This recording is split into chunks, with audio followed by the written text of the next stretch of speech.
거룩한 하늘에서 응답, 이 제목으로 하나님의 말씀을 살펴보도록 하겠습니다. 마지막 날에 환난당하는 백성들을 건지시기 위해서 하나님께서 하늘에서 응답을 주시게 됩니다. 그래서 그의 거룩한 하늘에서 응답, 이 제목으로 하나님의 말씀을 살펴보도록 하겠습니다. 그래서 그 거룩한 하늘에서 응답을 하실 때가 마지막 날에 임하게 되고, 과거에 육신의 이스라엘 백성들의 역사를 보게 되면 하나님께서 그 사사들을 일으키셔서 이방 나라의 손에서 그 백성들을 건지시게 되었습니다. 그래서 그 범죄하는 이스라엘 백성들, 하나님께서 하나님의 목전에서 범죄하는 이스라엘을 이방의 손에 먼저 넘기시게 됩니다. 그래서 사사기 역사를 보게 되면 그 육신의 이스라엘이 이방의 손에 넘어가는 모습을 우리가 보게 됩니다. 그리고 그 사사들에게 여호와의 영이 강림을 하시게 됩니다. 그래서 여호와의 영이 강림을 하시게 되면 하나님의 권능이 나타나게 되고, 그 권능으로 백성들을 건져 내시게 되었다는 사실입니다. 그래서 사사를 통해서 하나님의 택하신 이스라엘을 이방으로부터 구원을 하시게 되었다는 것. 그래서 대체적으로 첫 번째는 이스라엘 이방의 손에 넘어가게 되었고, 그리고 그 사사들에게 여호와의 영이 강림을 하시게 되었고, 그리고 사사들을 통해서 이스라엘을 구원을 하시게 되었습니다. 그래서 그 기드온을 일으키실 때 그때도 역시 이스라엘이 이방의 손에 넘어가게 되었습니다. 사사기서 6장 1절 말씀에서 이스라엘 자손이 또 여호와의 목전에 악을 행하였으므로 여호와께서 7년 동안 그들을 미디안의 손에 넘겨주시니, 자, 여호와께서 이스라엘을 미디안의 손에, 바로 이방의 손에 넘겨주셨다고 말씀을 하고 있습니다. 그래서 그 고통당하는 백성들, 그 미디안으로 인해서 고통당하는 백성들에게 하나님께서 구원을 주시기 위해서 기드온을 일으키시게 됩니다. 그래서 그 기드온을 일으키실 때 기드온에게 여호와의 영이 임하시게 되었습니다. 사사기 6장 34절에서 여호와의 영이 기드온에게 임하시니 기드온이 나팔을 불매 아비에셀이 그의 뒤를 따라 부름을 받으니라. 자, 여호와의 영이 기드온에게 임하셨다고 말씀하셨습니다. 그래서 여호와의 영이 기드온에게 임해서 그 미디안으로부터 이스라엘을 해방을 시키게 되었고, 이제 미디안이 더 이상 이스라엘을 괴롭히지를 못하게 되었다는 사실입니다. 그래서 사사기 8장 28절에서 미디안이 이스라엘 자손 앞에 복종하여 다시는 그 머리를 들지 못하였으므로 기드온이 사는 40년 동안 그 땅이 평온하였더라. 자, 여호와의 영이만 기드온을 통해서 그 이스라엘을 구원을 하시게 되었고, 미디안이 그 이스라엘을 괴롭혔던 미디안이 이스라엘 앞에 복종하였다고 말씀하셨습니다. 그래서 기드온이 사는 40년 동안 그 땅이 평온하였다고 말씀을 하고 있습니다. 또 이스라엘 자손이 하나님의 목전에서 악을 행할 때 하나님께서는 이번에는 삼손을 일으키시게 되었습니다. 그래서 사사기 13장 1절에서 이스라엘 자손이 다시 여호와의 목전에 악을 행하였으므로 여호와께서 그들을 40년 동안 블레셋 사람의 손에 넘겨주시니라. 자, 이번에는 블레셋 사람, 그 이방 나라의 블레셋 사람의 손에 이스라엘 자손들을 넘겨주시게 되었습니다. 그래서 하나님께서 이제 삼손을 일으키시게 되었는데, 역시 삼손에게 여호와의 영이 임하시게 되었다는 사실입니다.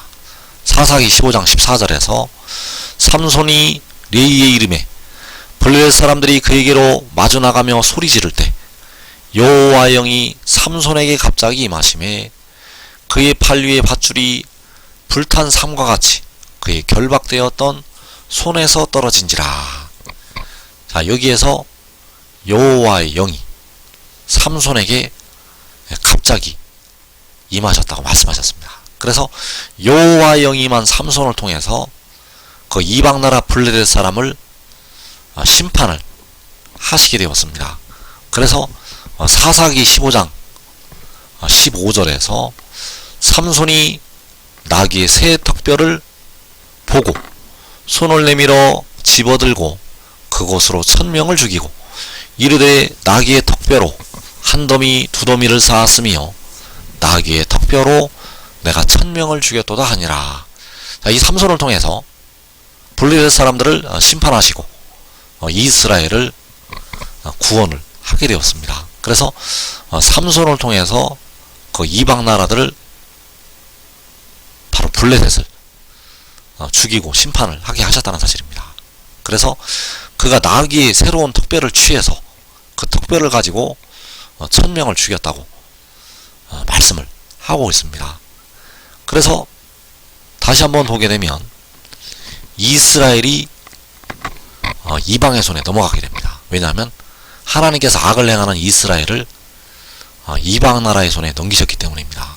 그리고 이제 사사들에게 여호와의 영이 강림을 하시게 되었고 그 사사를 통해서 이스라엘을 구원을 하시게 되었습니다. 그래서 이 역사에 나타난 것처럼 마지막 때 하나님의 백성들을 이방에 넘기시게 됩니다. 하나님의 백성들을 이 이방에 넘기신다는 것, 이때가 바로 계시록 6장이 되겠습니다. 요한계시록 6장에서 하나님께서 하나님의 택하신 백성들을 이방 나라들에게 넘기시게 됩니다. 그래서 이 이방 나라들에게 넘어갈 때 예수 믿는 많은 백성들이 넘어가게 됩니다. 예수 믿는 많은 백성들, 우리 한국 백성들도 이 이방 나라의 손에 넘어가게 됩니다. 그래서 이때에 깨어 기도했던 예수 믿는 백성도 이방 나라의 손에 그 육신이 넘어가게 됩니다. 깨어 기도해도 아무리 기도 많이 해도 육신은 그 이방 나라의 손에 넘어가게 된다는 사실입니다. 왜냐하면 그 육신의 죄로 인해서 하나님께서 징벌을 하시는 것이 되겠습니다. 그래서 마지막 날에 일어날 일들을 하나님께서 선지자들을 통해서 많은 말씀으로 기록을 하셨습니다. 하나님께서 마지막에 일어날 일들을 그 선지자들을 통해서 기록을 하셨다는 것. 그래서 스가랴 14장 2절에서 내가 이방 나라들을 모아 예루살렘과 싸우게 하리니 성읍이 함락되며 가옥이 약탈되며 부녀가 욕을 당하며 성읍 백성이 절반이나 사로잡혀 가려니와. 이방 나라들을 모아서 예루살렘과 싸우게 하신다고 말씀하셨습니다. 그래서 여기서 말씀하는 예루살렘이 이 마지막 날을 살아가고 있는 하나님의 백성들이 되겠습니다. 그 백성들과 싸우게 하신다는 것. 그래서 이방 나라들을 모아서 싸우게 하신다고 말씀하셨습니다. 그래서 과거에 이스라엘이 이방 나라 미디안의 손에 넘어갔던 것처럼 블레셋의 손에 넘어갔던 것처럼 마지막 날에 하나님의 백성들이 이방 나라들의 손에 넘어가게 됩니다. 그래서 성읍이 함락되고 가옥이 약탈되고 부녀가 욕을 당하고 백성들이 절반이나 사로잡혀 가게 됩니다. 절반은 칼날에 죽게 되고 절반은 사로잡혀 간다는 것. 그래서 이것이 바로 이방 나라들을 모아서 예루살렘과 싸우게 하시는 것이 되겠습니다. 이 일이 계시록 6장에서 일어나게 됩니다. 부녀가 욕을 당하고 사로잡혀 가는 일이 계시록 6장에서, 이때가 바로 너희가 내 이름 때문에 모든 민족에게 미움을 받으리라고 말씀하신 그 말씀이 응하는 때가 되겠습니다. 그래서 그 사로잡혀가는 예루살렘을 위해서, 그 욕을 당하고 약탈을 당하는 하나님의 백성들을 위해서 과거에 사사들에게 여호와의 영이 강림을 하셨던 것처럼 이 마지막 날에 몸의 속량을 담당하는 지혜에게 여호와의 영이 임하시게 됩니다. 그래서 이 말씀은 마지막 날에 이루어지게 됩니다. 아직 이루어진 말씀이 아니라 마지막 날에. 그래서 이사 11장 2절에서 그의 위에 여호와의 영 곧 지혜와 청명의 영이요 모략과 재능의 영이요 지식과 여호와를 경외하는 영이 강림하시리니, 자, 그의 위에 여호와의 영이 강림하시게 되는데 이 일이 계시록 6장의 환란 날에 일어나게 됩니다. 과거에 기드온에게 여호와의 영이 임하셨던 것처럼 삼손에게 여호와의 영이 갑자기 임하셨던 것처럼 그 지혜 위에 여호와의 영이 강림을 하시게 된다는 사실입니다. 그래서 여호와의 영이 임하신 그를 열방을 향해서 기치로 세우시고 이방 나라들에게 사로잡혀갔던, 이방 나라들에게 약탈을 당했던 그 백성들을 건지시게 됩니다. 그래서 이사 11장 12절에서 여호와께서 열방을 향하여 기치를 세우시고 이스라엘의 쫓긴 자들을 모으시며 땅 사방에서 유다의 흩어진 자들을 모으시리니, 자, 이스라엘과 유다를 모으신다고 말씀하셨는데 이 일이 바로 계시록 7장에서 이루어지게 됩니다.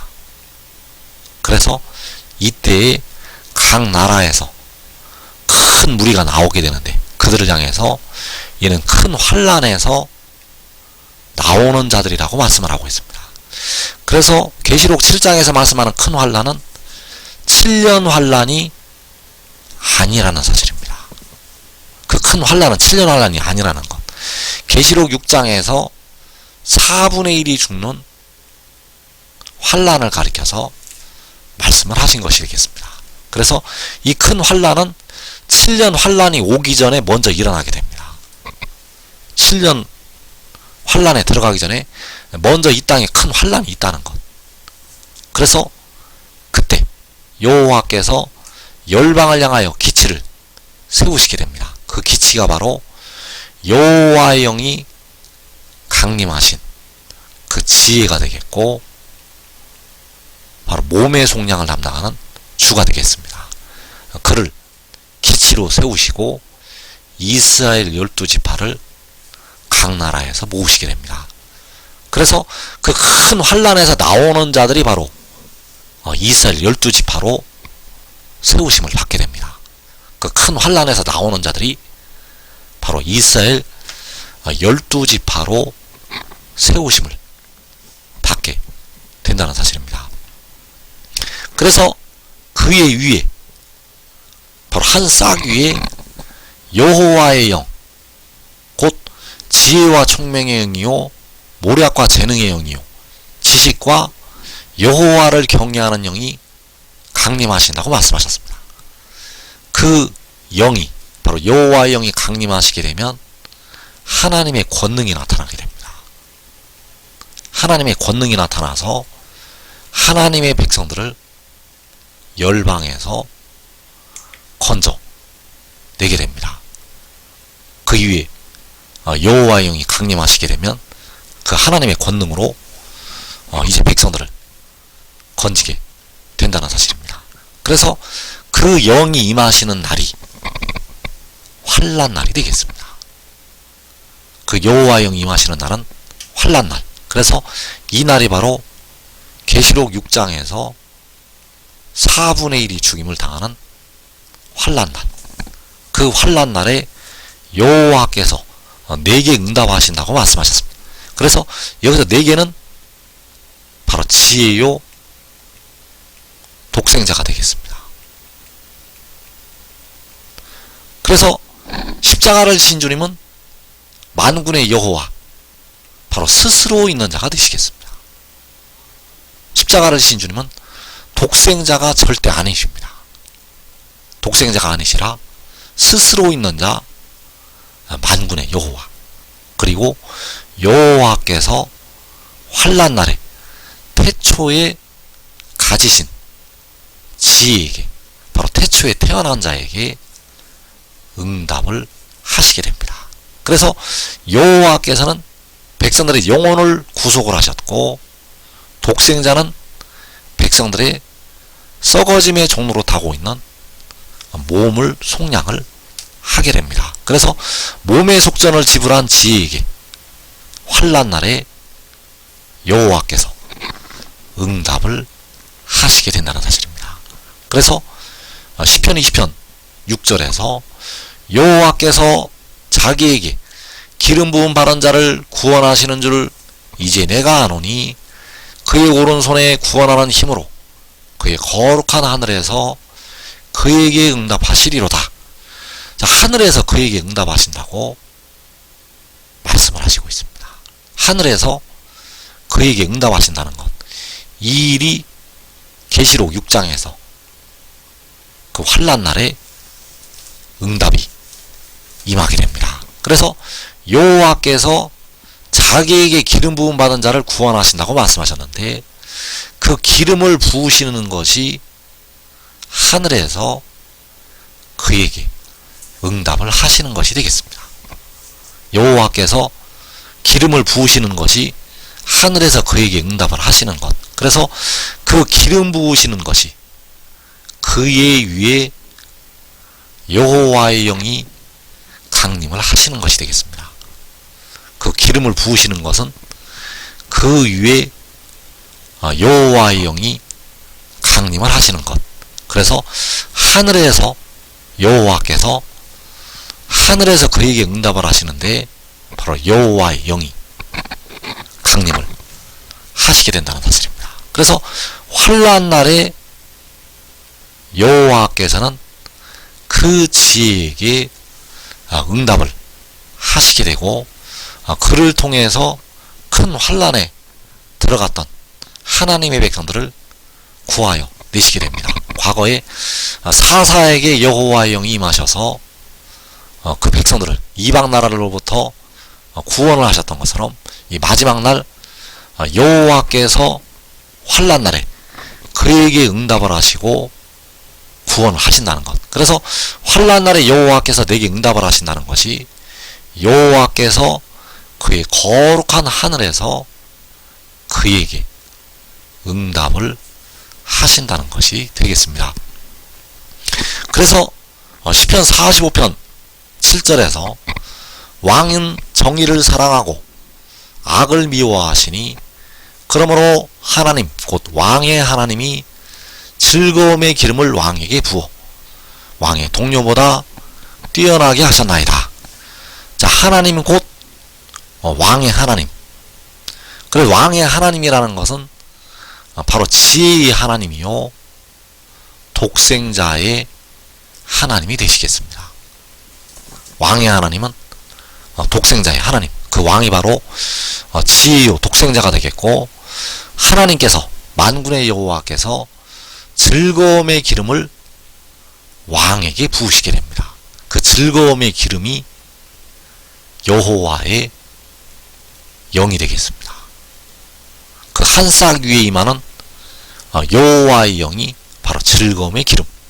그래서 이 기름을 환난날에 여호와께서 그에게 응답으로 주시게 된다는 사실입니다. 이 즐거움의 기름을 환난날에 여호와께서 그에게 그 거룩한 하늘에서 응답으로 주신다는 것. 그래서 이사 11장 2절의 말씀은 아직 이루어지지가 않은 예언의 말씀이 되겠습니다. 이 말씀은 아직 이루어지지가 않았다는 사실. 그래서 이사 11장 2절에서 그의 위에 여호와의 영 곧 지혜와 총명의 영이요 모략과 재능의 영이요 지식과 여호와를 경외하는 영이 강림하시리니. 자, 여호와의 영이 강림하시게 되면 그 이방 나라들을, 백성들을 사로잡아가고 약탈하고 욕을 보이고 4분의 1을 죽였던 그 이방 나라들을 하나님의 권능으로 다스리게 되고, 백성들을 그 이방에서 건져 내시게 한다는 사실입니다. 그래서 환난 날에 여호와께서 하늘에서 그에게 응답을 하시게 됩니다. 환난 날에 여호와께서 하늘에서 그에게 응답을 하신다는 것. 그래서 그 응답이 임할 때 의의 나무들이 또 그의 가족들이 먼저 상급을 받고 영생으로 들어가게 됩니다. 그에게 응답이 임하게 되면 그 의의 나무들에게 상급과 영생이 시작이 된다는 사실입니다. 그래서 계시록 3장 10절에서 내가 나의 인내의 말씀을 지켰은즉 내가 또한 너를 지켜 시험의 때를 면하게 하리니 이는 장차 온 세상에 임하여 땅에 거하는 자들을 시험할 때라. 내가 속히 오리니 내가 가진 것을 굳게 잡아 아무도 내 면류관을 빼앗지 못하게 하라. 자, 여기에서 장차 온 세상에 임하여 땅에 거하는 자들을 시험할 때, 자, 이 시험할 때가, 주님께서 말씀하신 시험할 때가 계시록 6장에서 4분의 1이 죽는 환난이 되겠습니다. 그래서 나의 인내의 말씀을 지킨 그들, 나의 인내의 말씀을 지킨 그들을 하나님께서 지켜서 시험의 때를 면하게 하신다고 말씀하셨습니다. 그래서 나의 인내의 말씀을 지켰다는 것은 바로 여호와의 율법을 지켰다는 것이요, 생명의 그 영의 법을 지켰다는 것이 되겠습니다. 그래서 내가 속히 오리니 내가 가진 것을 굳게 잡아 아무도 내 면류관을 빼앗지 못하게 하라. 자, 주님께서도, 바로 아버지가 되시는 주님께서도 속히 온다고 말씀을 하시고 있고, 그리고 몸을 위하여 계시는 주도, 그 아들도 내가 속히 온다고 요한에게 증거를 하고 있다는 사실. 그래서 내가 가진 것을 굳게 잡아 아무도 내 면류관을 빼앗지 못하게 하라. 너가 가진 것, 너가 가진 하늘의 일을 믿는 믿음과, 하늘의 일을 믿는 믿음과 순종의 종으로 그 아들을 따르는 것, 이것을 굳게 잡아서 그의 면류관, 자기가 가지게 될 그 면류관을 아무도 빼앗지 못하게 하라고 말씀을 하는 것이 되겠습니다. 그래서 여기서 인내의 말씀을 지키는 자들이 바로 의의 나무들이 되겠고, 그 의의 나무들은 자기와 자기의 가족이 시험의 때를 면하게 되고 먼저 영생으로 들어가게 됩니다. 그래서 여기에서 주님께서 속히 온다고 말씀하셨는데, 이제 그에게 응답을 하시기 위해서 하늘을 들이우시고 강림하시게 됩니다. 그리고 이제 그 환란이 지나고 공중에 주님께서 임하시게 됩니다. 그래서 내가 속히 온다고 말씀을 하시는 것은 바로 하늘에서 그에게 응답을 하시기 위해서 하늘을 들이우시고 강림을 하실 것을 말씀을 하신 것이 되겠습니다. 바로 시편 18편에서 하늘을 들이우시고 주님께서 임하시게 됩니다. 그때 그 의의 나무들에게 상급이, 면류관이 임하게 되고 영생으로 먼저 들어가게 된다는 사실입니다. 그래서 그들을, 그 인내의 말씀을 지키고 승리했던 그들을 하나님께서 여러 나라로 보내시게 됩니다. 여러 나라로 보내시는 것은 많은 열매를 맺도록 하시기 위해서 여러 나라로 보내시는 것이 되겠습니다. 그래서 이사 66장 19절에서 그들 가운데서 도피한 자를 여러 나라 곧 다시스와 뿔과 활을 당기는 룻과 및 두발과 야한과 또 나의 명성을 듣지도 못하고 나의 영광을 보지도 못한 먼 섬들로 보내리니 그들이 나의 영광을 문나라에 전파하리라. 자, 그들을 보내시게 되는데 그들은 바로 그들 가운데서 도피한 자들이 되겠습니다. 이 도피한 자들이 시험의 때를 면하는 자들이 되겠습니다. 그래서 그 시험의 때를 면했던 자들을 하나님께서 여러 나라로 보내시게 되고 그들이 하나님의 영광을 문나라에 전파할 것이라고 말씀하셨습니다. 그래서 이들을 통해서 천국 복음이 세계 열방으로 전파가 됩니다. 바로 하늘의 일이 세계 열방으로 전파가 된다는 사실. 그래서 환난 날에 여호와께서는 하늘에서 그 지혜에게 응답을 하시게 됩니다. 이 응답이 임할 때 그와 함께 있는 자들은 시험의 때를 면하게 되고 먼저 자기와 자기의 가족이 영생의 축복으로 들어가게 된다는 사실입니다. 한 사람이 그 지혜를 따르고 순종의 종이 되면 바로 하늘의 일을 믿는 믿음으로 순종의 종이 되어서 이 복된 자리로 들어가게 됩니다. 이 자리에 꼭 들어가기를 축원합니다.